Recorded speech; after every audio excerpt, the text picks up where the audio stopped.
So the problem we are dealing with is obstructive sleep apnea, also known as OSA, and this is a sleep condition where the upper airway is blocked, resulting in loud and frequent snorings as well as disrupted sleep quality.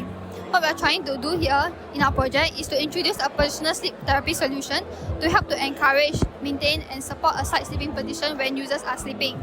So our entire design comprises of two components. So there is this bolster part where we can change the fillings to optimize the firmness as well as the thermal properties.